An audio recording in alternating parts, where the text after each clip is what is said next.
well, let's get started. Bismillahirrahmanirrahim. Assalamualaikum warahmatullahi wabarakatuh. Hi, good morning, everyone. How are you today? Is everyone in a good health? Well, thank you.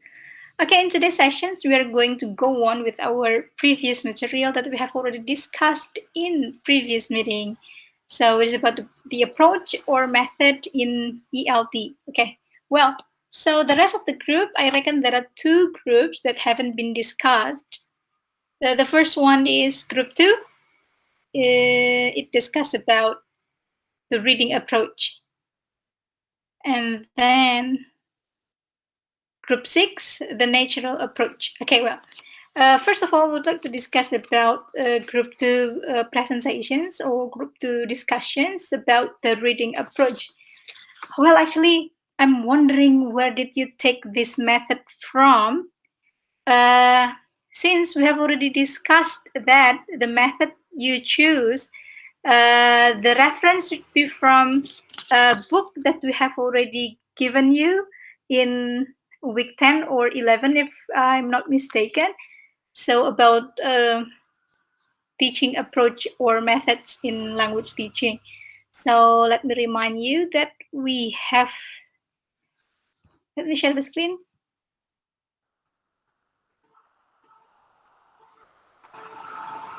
So yeah, this one. It should be from this book, actually, Approaches and Methods in Language Teaching, 3rd edition by Jaxie Richards. And I reckon there is the reading approach, the natural approach, oral approach, or audio lingual method and stuff. So this is the current approach and method. I reckon there is no reading approach. But anyway, okay, that's okay. Tidak apa-apa. Kita lanjut saja untuk the reading approach. Okay, so let's come to class B, yeah.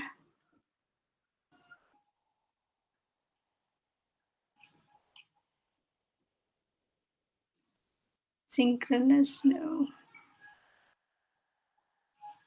Should be here.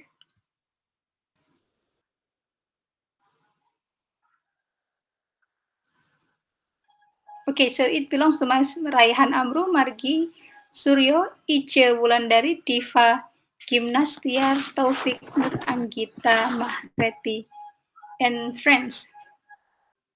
Okay, well, so for the reading approach from their presentations, from Mas Raihan's group's presentations, I reckon that a reading approach is suitable for beginner. For beginner, it doesn't mean that it doesn't apply for the adult, no. Beginner means that a beginner who learns a second language or a new language, okay? So the focus of this approach is about introducing literacy skill, mengenalkan keterampilan literasi. Literasi itu baca tulis gitu, baca tulis khususnya written and reading.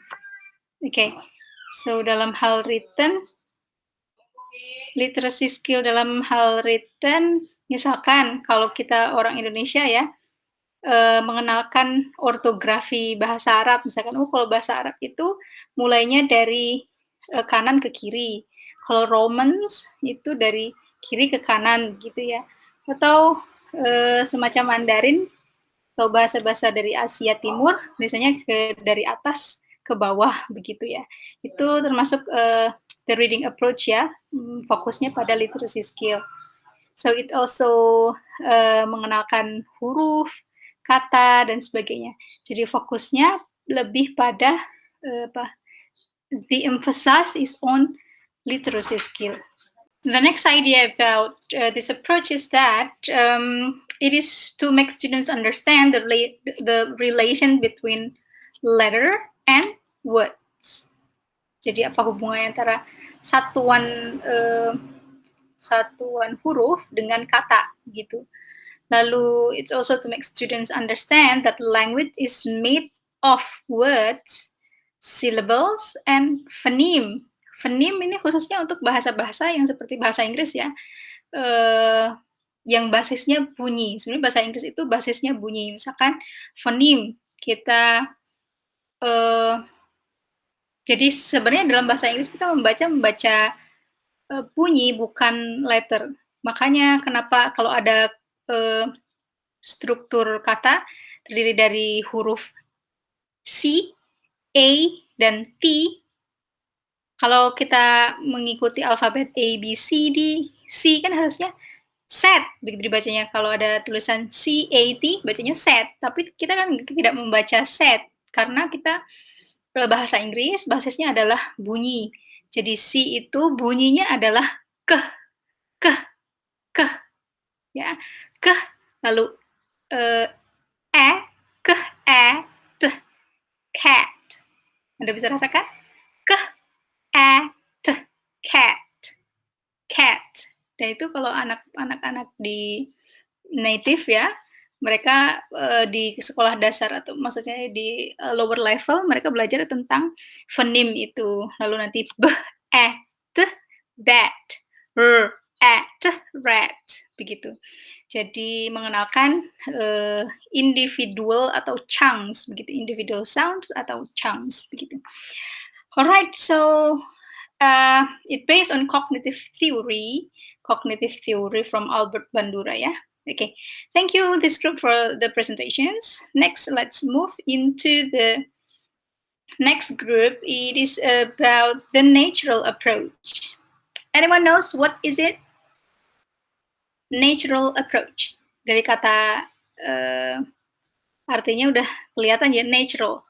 What do you think is it about? Natural. Dari kata natural ya, jadi pemerolehan atau pembelajaran bahasa dengan cara yang natural begitu. Pendekatannya pendekatan natural itu diusung oleh Krashen namanya ahlinya namanya Krashen tentang language acquisitions, pemerolehan bahasa.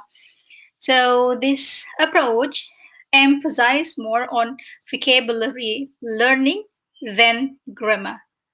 Jadi fokusnya pembelajarannya bukan pada mengkonstruksi grammar bahasa berdasarkan tatanannya atau grammarnya, tapi yang penting adalah pada komunikasinya. Jadi it is the focus is not on form but more on meanings. Jadi lebih penggunaan bahasa itu.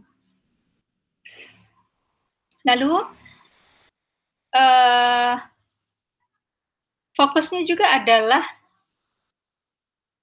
jadi approach ini terinspirasi dari young baby, how young baby learns a language. Jadi bagaimana seorang bayi belajar bahasa. Jadi belajar bahasanya kalau bayi bagaimana?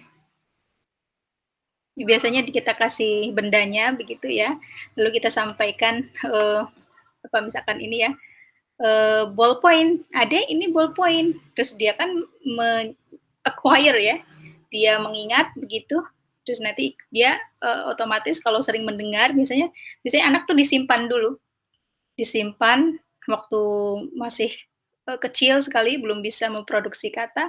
Nanti waktu dia saatnya memproduksi kata, misalkan umur 2,5 atau 1 tahun gitu sudah mulai mengeja. Jadi dia menyimpan dulu, lalu kemudian memproduksi kata itu.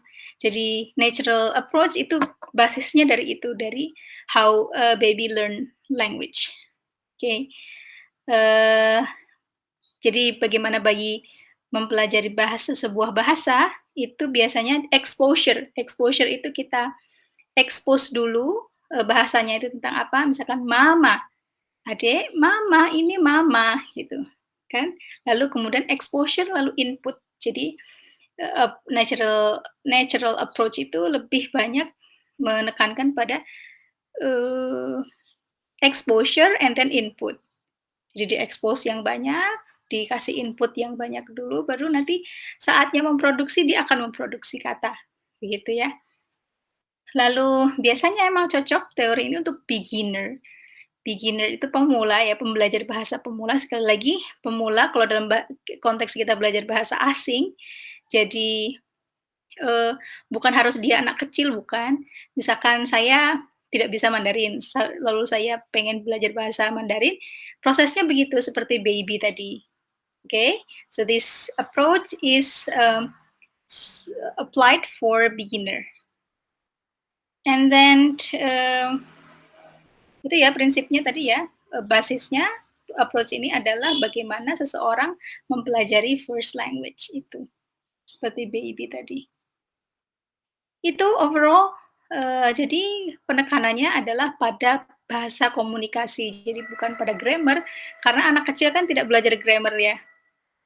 Ya, tidak belajar susunan kata, tapi lebih kepada how meaningful it is, how meaningful the language is operate. Okay? Well, setelah ini I think that's all for natural approach by Krashen ya, terinspirasi dari Krashen sama Tracy sepertinya. Oke, itu saja untuk hari ini. Jadi teman-teman nanti di LMS, pertama teman-teman yang sudah menonton video ini, menonton penjelasan ini, silakan you can leave marks, bisa leave marks di YouTube atau di LMS, terserah, yang penting terrecord presensi Anda. Lalu khusus bagi kelompok yang saya ulas hari ini, Anda harus menjawab pertanyaan yang ada di diskusi.